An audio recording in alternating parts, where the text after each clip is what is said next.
Good afternoon, everyone. I'd like to welcome everybody to Waterfront's second quarter recap and third and fourth quarter market outlook.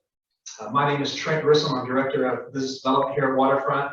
I'm joined by Chris Harrington, our Chief Investment Officer, and Matt Heckman, a Portfolio Manager here at Waterfront. A couple housekeeping items real quick. We are going to put everybody on mute. However, if you do bump that mute off, please make sure that you remute the phone or you will be heard on the line. And then also, this recording will be made available on our news and events page after the call with additional economic commentary from both Chris and Matt. With that, I'd like to go ahead and turn the call over to Chris. Good afternoon, everyone. I will talk through some slides for the first part of the presentation, then Matt will take it from there, and we will leave plenty of time for questions at the end. I hope some of you ask some questions. It's a very interesting dynamic we have in the market right now. So let's talk about it and let's see what we can get to. Okay, the topic of discussion on everyone's mind, will the recession come? And we can put up a number of charts. Well, when economic data is showing this, there's always been a recession. I mean, there are numerous charts where that is occurred. We could show that to you. What we want to stress is it really will take this time is different. When you have inflation this high, some of the other things that have rolled over, it really is going to take this time is different. So a lot of people in the finance world are already moving on to, is it going to be a shallow recession or a deep recession? Now, maybe that's a little premature because your economy is hanging in there okay, but it really is some concerning data out there. Inflation was clearly the main topic point in the first part of 2022. So we get to the latter part of 2022, inflation may take a backseat to some other dynamics. The chart I'm showing you right here is what the financial markets are saying is going to be the 5-year inflation rate. This is based on TIPS, and this peaked out at about 3.6% in the early part of this year. It has since traded down to about 2.5, maybe 2.6%. That's a big move, about 100 basis point drop in what the investors are saying the inflation rate is going to be over the next 5 years. Why has that occurred? Well, a couple things. China is definitely responsible. Slowdown in China is hitting commodity demand, and slowdown in global is hitting commodity demand, not just in China. Commodity prices are definitely relevant. Some of the supply chain data points, things are easing in the supply chain. Shipping rates are way down. We're talking not 5 to 10% corrections in commodities and shipping rates. We're talking 30% type corrections. So those are start filtering through. Housing seems to have peaked and at least will stall and probably will trend downward, and that will slowly impact some of the inflation metrics. There's a whole number of things that are trending down. So the markets are saying inflation is not as big a concern anymore. Moving on to, are we heading into a recession? The jobs market is always very important. We have I believe it's 3.6% unemployment rate right now, very low, but that is a coincident or more likely a lagging indicator when the unemployment rate is this low. Jobless claims have been ticking up, and then that is a worrisome sign. There's a number of data points in the jobs market that have turned in a more a not so good direction recently. And just the anecdotal evidence, a lot of companies are talking about hiring freezes or layoffs. So some of that is really getting into the market. And the next couple of slides, I'm really going to talk about productivity. What drives the jobs market is productivity.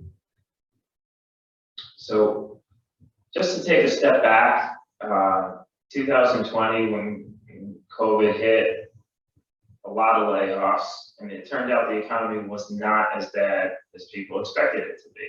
So these companies became very efficient. Their business was still okay. and they had fewer employees, so the productivity shot up in 2020. It's since sort of stalled, and this graph, what it's showing you is a productivity measure. You can see after the early recession in 2020 that this line has sort of trended sideways, maybe it went up slightly past couple of years. Well, we have a big productivity drop first quarter of this year. And what that really means is workers were able to extract pay raises without a commensurate increase in output. We are going to get data on second quarter GDP tomorrow. That's going to be actually really interesting. But one of the things we will look for is sort of productivity, and people are expecting a pretty big drop in productivity as well in the second quarter. And so that's problematic. I mean, long-term economic growth is based on productivity. And some of this is sort of a reset from what occurred in COVID and sort of going back to maybe a normal baseline. But there's definitely some concern out there. The labor force participation rate has not improved as much as it should have in 2022.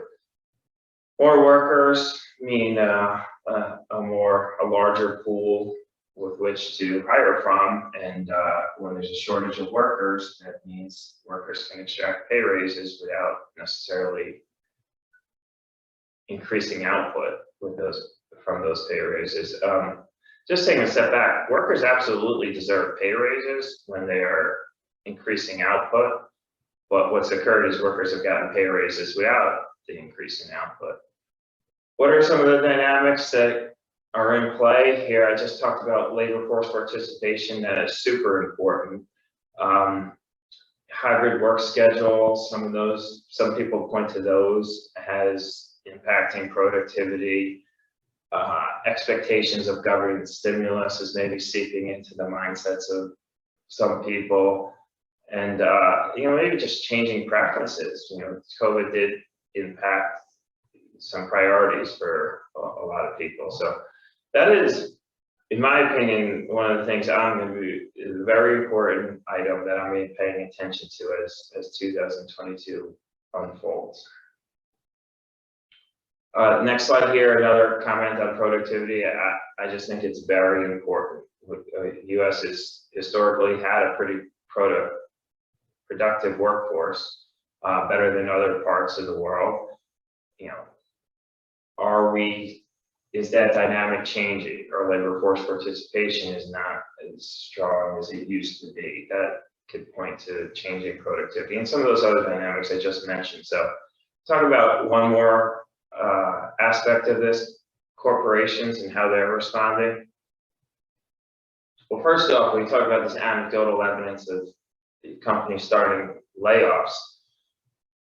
Companies are not going to accept wage increases without an increase in output for a long period of time. It may sustain for a couple of quarters, but it won't sustain for a long period of time. They are very concerned about their profit margins. And so we will see layoffs if we don't see a pickup in productivity. What's occurring in the early part of 2022 is corporations are trying to hold price the best they can at the expense of volume. That's not every company. There are still plenty of companies that are still looking to drive volume, but there sure are a lot of companies, as you listen to earnings calls right now, that are talking about pricing, holding pricing at the expense of volume. That's not a good dynamic for economic growth and productivity. It may be okay for the corporations, but it really doesn't drive economic growth. It's inflationary, actually. And that's obvious in autos and housing. We know that auto sales are way down from what they should be for an economy that's not. They're at recessionary levels when we haven't been in a recession. And they sort of blame it on chips, which has some merit, but at the same time, the auto companies are pretty content with these high prices and lower volumes because their margins are pretty good. Housing as well. There's clearly a housing shortage in our country, but that doesn't mean the home builders are necessarily going to start ramping up volume, even if that capacity to do so is there. which isn't necessarily there, but there's probably more capacity, but they're going to try and hold this pricing line as best they can. Those are huge ticket items, but it's seeping down into things like staples. I put an example here of Pepsi, PepsiCo. Frito-Lay, North America, I think about snacks. What it's showing down there, these are two divisions, Quaker Foods and Frito-Lay of PepsiCo. Their revenue year over year, 14% and 18% change. That's great. That's really good. But then you look at the column to the right, volume change. One is showing negative 2%, the other is showing just a low single-digit 2% increase in volume. All that's coming from pricing, and they're just one company of many. Well, I think that's really concerning because one, I don't think it's sustainable. I think they're doing the best they can, but consumers are going to start pushing back on these price increases. It hasn't occurred that much yet, but I think it's coming. But it also, that's not a good economy. When corporations can just raise prices and consumers have to accept those prices or willingly accept those prices, that does not drive economic growth. Lastly, how can productivity improve? Well, layoffs are one possibility. You see coming out of recession, sometimes companies are really productive because they've gone through a round of layoffs and then their business improves with a smaller workforce. That's a tricky dynamic. Pay cuts or stalled raises, it can hurt sentiment. So you don't want to hurt sentiment if you want to improve productivity. Automation, that is a slow moving but positive dynamic we have. This is from the Small Business Report, what I have in the middle of this chart here. They plainly say a recovery in investment will be needed to spark an improvement in productivity. And then a more competitive business environment forces companies to actually have to improve output without raising prices. And so some point to the not being as competitive enough in corporate America. And so they're able to push through these price increases because there aren't enough competitors willing to go for volume. Consumer spending has paused on the good side, and we're going to pay attention to whether it pauses on the services side. A lot of travel and leisure in the past few months. What I'm showing you right here is the service sector sentiment index, S&P, just came out a few days ago. Ticked down below 50, 47 number. 50 is sort of the dividing line between growth and contraction. And so this was the first time in a while it's ticked down below 50. This is on the services side. Services has held up better than goods. So if services rolls over, then we certainly are heading into a recession. And people are struggling on the lower income side. There's a lot of examples from Walmart to AT&T. They give you an indication of the lower income folks are really starting to have some difficulty with bills. Switching outside of the US, it's a global market. You're invested in multinational stocks. They are impacted by China, even if they don't have operations in China. Many do have operations in China, but the property market is important for the US, it's important for Europe, but it's super important for China. The property market drives a lot of economic growth. It's a big store of wealth in China. What I'm showing you here is the yield for high yield bonds in China, 25%, just crazy high numbers. A lot of that is because property developers are in the high yield market, and most property developers in China have bonds trading in distressed levels now. We've had this sort of stall in the property market, and it's sort of reverberated through the entire sector, and these developers are having trouble getting funding, and so they're in trouble. China Evergrande is the one that's been in the news. They actually should have a restructuring plan coming out soon, so that may give some clues on where things will go. But right now, the property market is in a tough spot in China, and the government is going to step in. It remains to be seen how much they step in, but we're monitoring that. COVID as well is still problematic in China. There's some rolling lockdowns. This is a natural gas chart in Germany. Prices are just through the roof, and actually the past couple of days they continue to go higher. So this is a big problem. European energy crisis is front and center when you talk about Europe these days.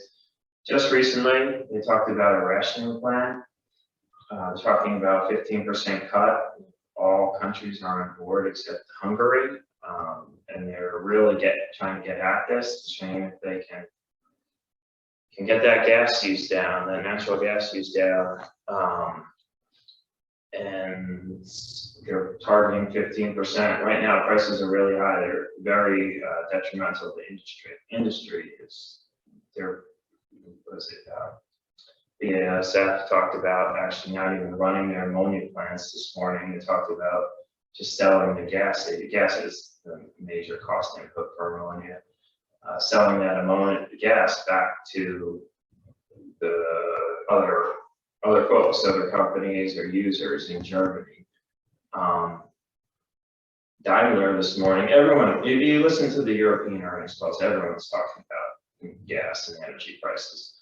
Daimler said that you can cut 50% within a year if you really have a smart dynamic. They listed a bunch of things that need to occur. So I think actually this is going to be good long term for Europe. The Russian cutoff, it'll force investment. They need to transition to renewables anyway. It'll force efficiency, but that can't happen overnight. It's going to be a year or two before those can really take effect. So they have some short-term pain in Europe. European stocks need to trade off of where energy prices are these days. All right, with that, I'm going to hand it over to Matt. Great, thanks, Chris. So as Chris has been describing, and as you guys are probably well aware, growth has been slowing for some time period. We obviously came off an unusually high degree of growth on a year-over-year basis, as you can see in that top chart on the left-hand side of the screen as we came out of COVID. And since then, we've been comping those really high numbers in an environment where we've seen an increasing number of headwinds to growth, which has resulted in a pretty significant slowdown from 2020 in terms of this year's growth rate.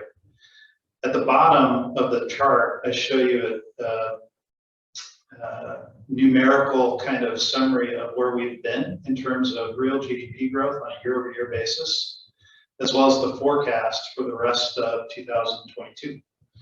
I also show you on the right-hand side there the GDP on a quarter-over-quarter seasonally adjusted annualized rate. And you can see it's a more volatile number. In the first quarter of 2022, it was actually negative.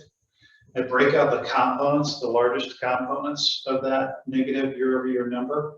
And you can see that consumer spending was and continues to be relatively strong. Private investment and imports were quite strong. And government spending and exports were the big drags. Exports in particular were meaningfully weak. As Chris mentioned, tomorrow we get the Q2 GDP initial estimate. It's forecasted to be modestly positive currently. This morning, double checked the number, and the current consensus is 0.4%. When we put together the slides, it was 0.8, but nonetheless, modest sequential growth is expected to be reported tomorrow.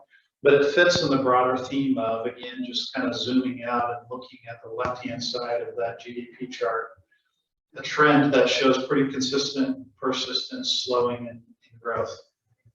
On the next slide, that's contributing to an outlook for a slowdown in inflation.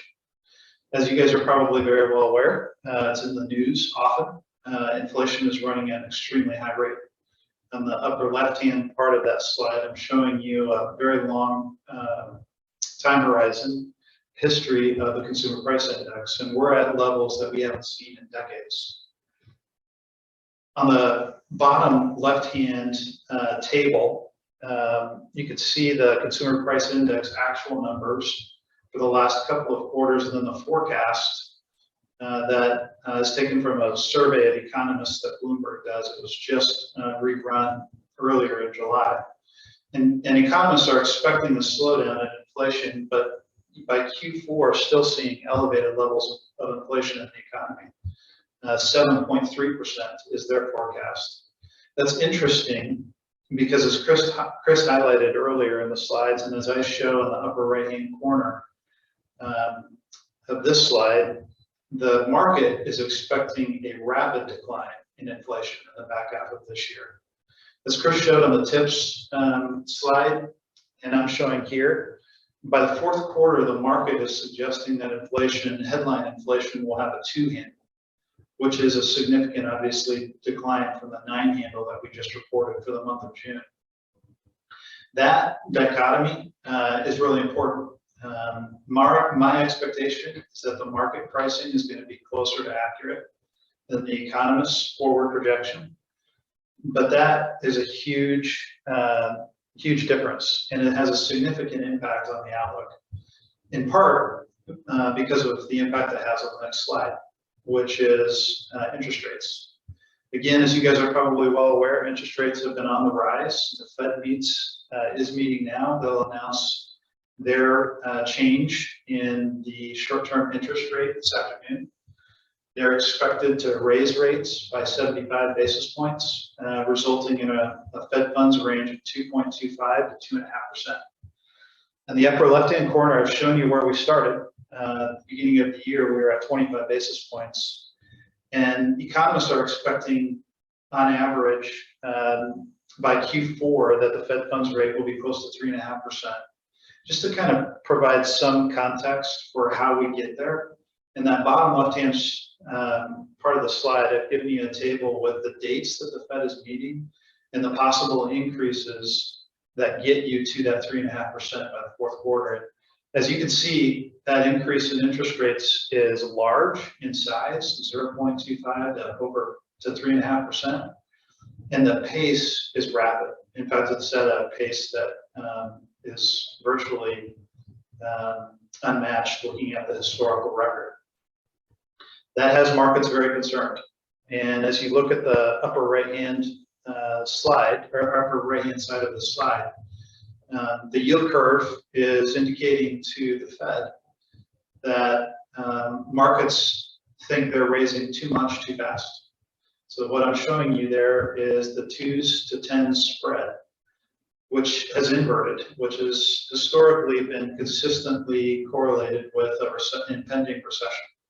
It typically leads a recession by 12 to 15 months, and it's been a really reliable historical leading indicator. Basically, what markets are telling the Fed is you're raising rates too much, too fast, you're going to hurt growth, and you need to slow down.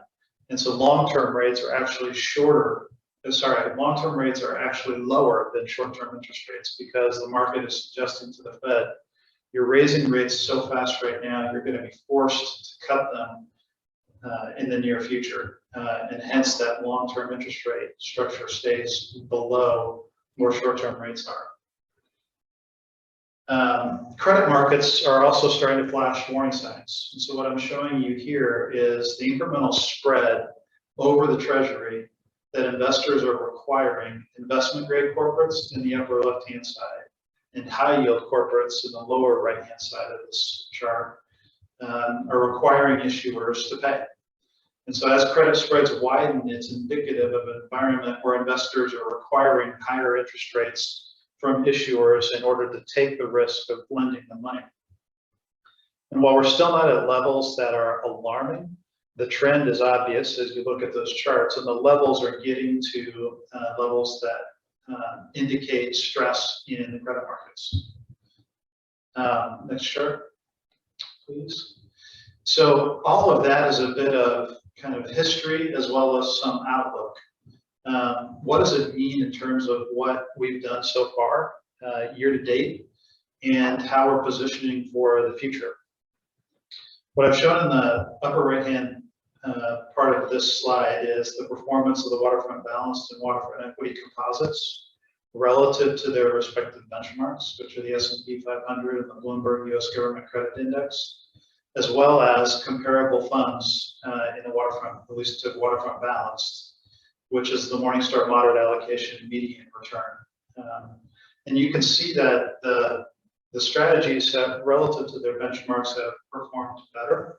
We're never terribly proud of relative performance when it's on the downside, but we do stay focused. You pay us to stay focused on protecting assets in difficult environments, and we've done our best to do that on a year-to-date basis.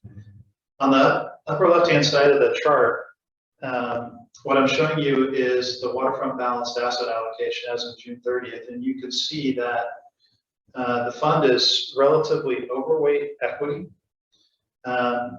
with about 67% of the fund allocated toward equity. The balance is in mostly fixed income with a modest allocation to cash.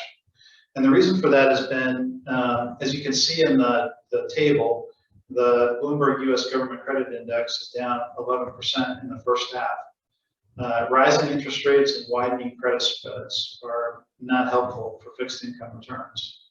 And as we look forward, clearly, as we showed you in both the credit spread chart and the interest rate chart, the expectation is that both rates will be higher. And my expectation is spreads probably have some more widening to do. On the other side, the equity market has experienced a lot of downside. The S&P 500 is down 20% year to date. And there are a number of spaces within the equity market that have priced in a modest recession already, in my view. And so the risk reward there on the margin looks slightly favorable to what I see as an opportunity in fixed income. Within the equity sleeve of the balanced fund and then the waterfront equity portfolio in total, the sector exposure I've given you at the beginning of the year on the left-hand side of the chart at the bottom, and then the current exposure as of June 30, so that you can see the difference, the changes we've made. So through the first half of the year, given the deteriorating economic outlook, the equity allocation did shift slightly. We increased our exposure to utilities as well as consumer staples. Some of that is relative performance in those two sectors, relative to the S&P 500. But we did add some new names. So we started a position in the Southern Company, on the utility side. And more recently, we started a position in Kraft Heinz on the consumer staples side. A second change that's happened in the first half of this year, energy was a significant overweight relative to the S&P 500 to start the year. And as you're likely well aware, certainly you've seen a pump. Oil prices, gasoline prices are up significantly, and those stocks have been the best performers by a wide margin in the market. And we took advantage of the run in prices that those companies have experienced to reduce our exposure there. As we look forward, the demand for gasoline likely is going to be lower. Obviously, economic growth is decelerating significantly. And so oil demand likely has a step down here in the back half into 2023. And so we've taken the overweight on energy away and are more or less market weight on energy. The reason we're not underweight is because the supply side continues to be quite favorable for energy. And so while we've got a reset in demand here, we haven't seen a significant supply increase in terms of oil or natural gas. And so I do think the backdrop there is more supportive than what you would normally see at this point of the economic cycle. And so I don't have a significant underweight there.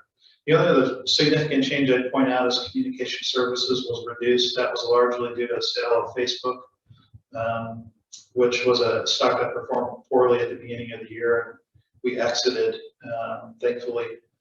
As I think about the outlook going forward, I'm continuing to find really interesting names. A market environment like this is one in which there's a lot of risk.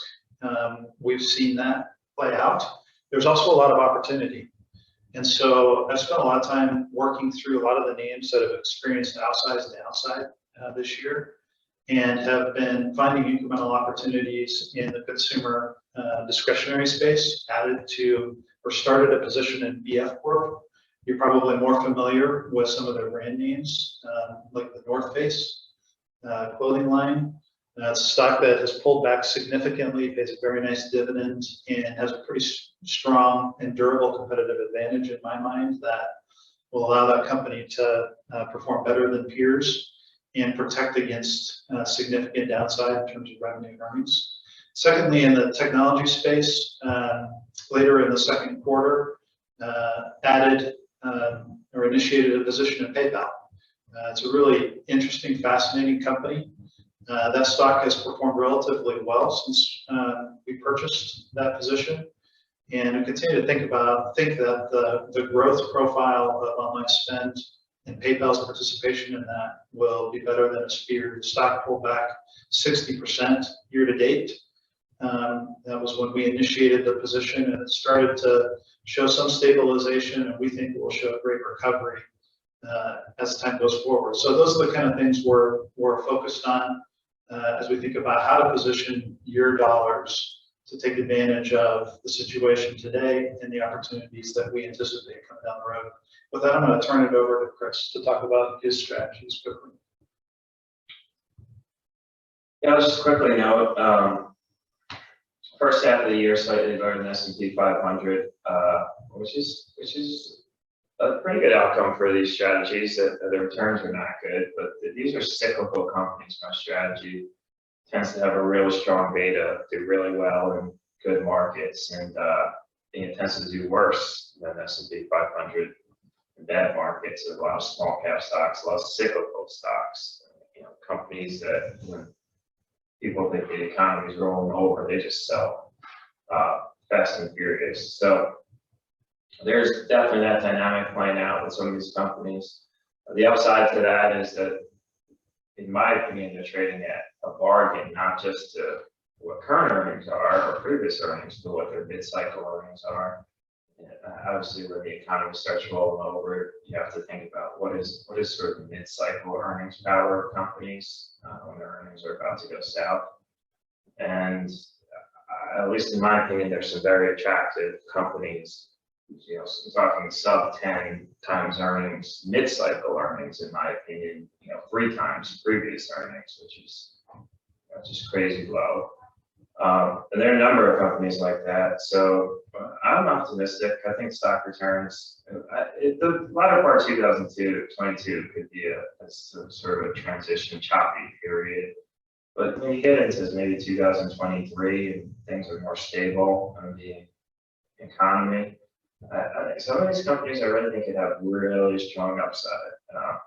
Market goes up, but their beta is 2 to 3 times the market. So remains to be seen what plays out, but that's sort of the dynamic you get when you invest in my strategies, a little more volatility. Okay, thank you both.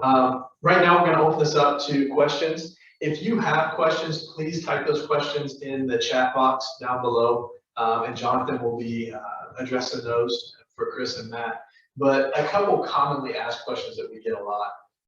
It's been a pretty good run, and then now we're looking at negative numbers on returns, right? And you talked about opportunities that you see in each of your separately managed accounts that you all deal with on a regular basis. But where are you seeing other opportunities just in the markets moving forward outside of what we do from a separately managed account standpoint? I'll start with you, Chris, and then have Matt add additional.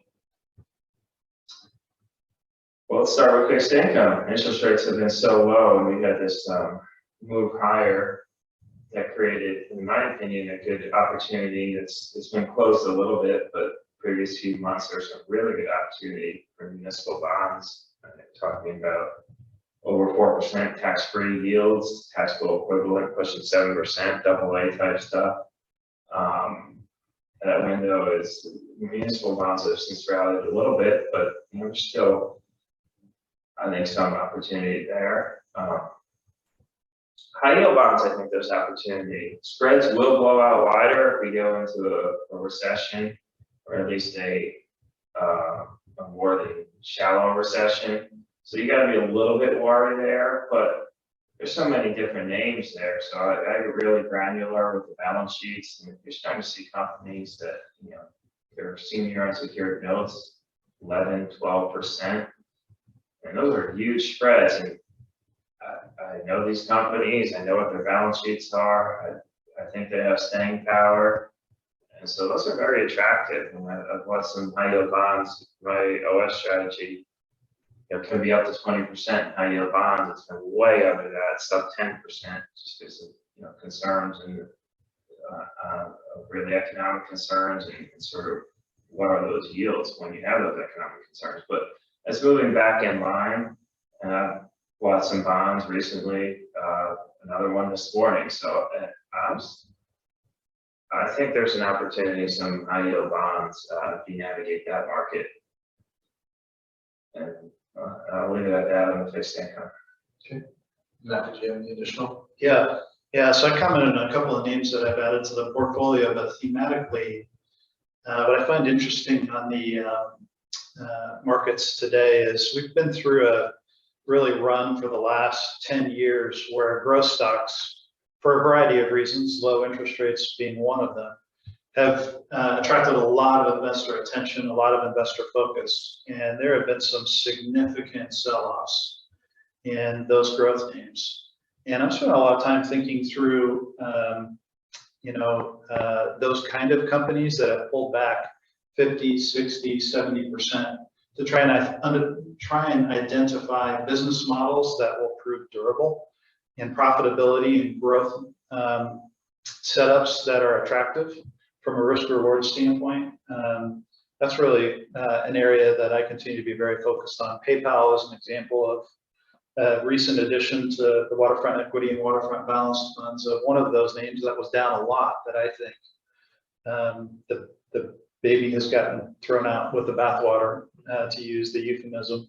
And I think with a longer time horizon, their growth and their profitability will come back into favor, and will be a very attractive return over a 3-year holding period.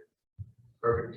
So a lot of times when we're in these environments, sometimes it's difficult to get your mind right and understand there's opportunities to invest and to participate in the markets. And as you talk about those opportunities, but if you have a lump sum of cash, is now the right time to put cash to work, or what would that look like for an investor going into it? I guess, is it better to be cautious now, or is it time to strike while the iron's hot, per se? Yeah. What do you think, Matt? Well, hindsight's always 20/20, and so the right time to be cautious was at the beginning of the year when markets were at their peak, 20% higher than they are today. I would encourage people to have a disciplined, thoughtful, gradual approach to putting cash to work. That's what I'm doing in the strategies that I manage here at Waterfront in both the balanced and equity side. As I showed you on the chart, the Waterfront equity cash balance is elevated relative to what it normally is. And I think now is a great time to be looking for attractively priced, quality companies, profitable companies that have good growth prospects that you can start initiating a position in and building that with the anticipation of holding it through whatever volatility we have over the course of the next 6 months, 12 months, which will certainly come, and adding to it if it's down significantly. And with the mindset that in 3 to 5 years, the value that you're paying today is going to accrue a lot of dividend and capital gain that I think you'll be really happy with over that a little longer time horizon. So I just encourage people to be gradual about it, to be disciplined, to be focused, and to be patient. That's the key, and to think longer term. And that will help you get through some of the volatility that we've been through already and are likely going to continue to experience over the near term here. Chris, anything to add? No, I mean, dollar cost averaging, I think, makes sense here. I think the 60/40 is still alive. People talk about being dead. I think there's opportunity in fixed income. So dollar cost average for the remainder of 2022. I think it's a good approach. Okay. Jonathan, any questions? Yeah, we got a couple here. You covered a fixed income question, so I don't think we need to rehash that. Here we've got what normally happens after a recession for companies or the economy as a whole? Chris, would you like to start with that one? Well, after a recession, you're usually in a spot where corporations are leaner and the business is coming back, but they've turned themselves into a leaner company, so they usually have good profits. Profit growth is usually very strong for companies coming out of a recession. So you look for that, and that creates a virtuous cycle. When profit growth is good for corporations, they look to expand, and that can create hiring. And so you hope that virtuous cycle can start to take hold. Yeah, and I would say the environment we're in today, as you saw in the charts that Chris and I showed you, growth is decelerating meaningfully and could be negative at some point on a year-over-year basis over the next couple of quarters. And in that environment of really difficult growth, companies that have some kind of competitive advantage typically have growth that is more sustainable, or the declines in growth that they experience are less severe. And so those kind of companies tend to have better performance in terms of their equity. You also, companies that have solid balance sheets and are able to continue to invest in R&D, in hiring, in marketing, even through a difficult environment, typically see their competitive advantages actually expand. They actually get stronger, so that on the other side of this, whatever this is, whether it's just a significant slowdown, a mild recession, or something worse, on the other side of this, they emerge from that environment even stronger. And so I'm really focused on trying to find those kinds of companies, and we're seeing examples of that even in today's reporting environment, where companies that have thin margins, that have elevated levels of debt on their balance sheet, are seeing losses, or seeing growth decelerate, or having to cut back significantly on spending. Whereas companies that are stronger, more stable, have better balance sheets, are continuing to be able to invest. And so they're laying the groundwork today, and we'll reap the fruit of that investment in future time periods. So trying to identify those kinds of companies in this kind of environment is a lot of work, and it's very profitable over the long term. So that's what I see happen typically in recessions, and what I'm looking for to try to identify really attractive investment opportunities for your money. Well, and even from a standpoint, a lot of people want to time the market. Yeah, let's buy when it's low, let's sell when it's high, right? But from the standpoint of what you're talking about here, markets are forward-looking. And so the markets are pricing in recessions before we get to recessions, That's right. And then they're pricing out recessions before we even out. That's right. So Exactly right. Which is why it makes sense to have a methodical, disciplined process of dollar cost averaging, just putting money in consistently. We're down 20% already, and there are some pretty good opportunities, even though there may be some near-term volatility that we'll have to wade through. Got one more question here regarding commodities. So the question is, commodities have done well, outperforming the market in the first half of the year. So do you see that continuing, or are you trying to move away from commodities with your view that inflation is going down? Yeah, I'll start on that. So I have reduced my exposure to energy, one of the most significant commodities, obviously, in the global economy. For that reason, I do see inflation slowing down. I see growth decelerating. The caveat I would give you to energy, and I mentioned already, is we're not seeing a significant supply response. And so the downside in the commodity, I think, will be less than what you would normally expect to see in a difficult economic environment or potentially even a recessionary economic environment. Outside of oil, I think the agricultural space is another area where it would be my expectation that commodities will be lower over the next 12 months for a variety of reasons, but one of them is demand in a slower economic growth environment and potentially negative growth environment. The demand for commodities will follow suit. And this may be optimistic, but I'm optimistic that there will be some kind of a resolution to the conflict in Ukraine, between Russia and Ukraine. And that alone will create or take some of the pressure off of the supply or lack thereof for a lot of the agriculture as well as energy commodities that has kind of contributed to the inflationary environment we've seen in commodities so far. Chris, do you have other thoughts there? Well, I'm just thinking about how well commodities actually really have done as we start thinking about, year to date. I mean, we've had significant rollover. Even some of the agricultural commodities have corrected, and they're very much impacted by what's going on in Ukraine. I mean, there's still, a lot of grain stuck on ports in the Black Sea. It's nowhere to go at the moment. Natural gas. I mean, you gotta go to the commodities in general. I think it's a little silly to people do invest in sort of the Bloomberg commodity or index or something that tracks it. But I think you really have to get into specific commodities. I mean, what do you think of the natural gas market? What do you think of the oil market? What do you think of the industrial metals? Copper, steel, aluminum. Obviously, a lot of people think if you transition to renewables at a faster rate, copper has a really bright future.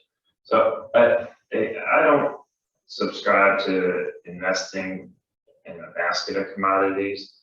I think pick a few that you really think have a brighter outlook than the others and get your exposure to those. Okay. Well, thank you both for your time and insights today. If you have additional questions, please don't hesitate to reach out to your advisor or anybody here at Waterfront. We'll be happy to answer those. As a reminder, this video and additional economic commentary will be made available on our news and events page at waterfrontadvisors.com. And this concludes our call. Thank you for joining us today.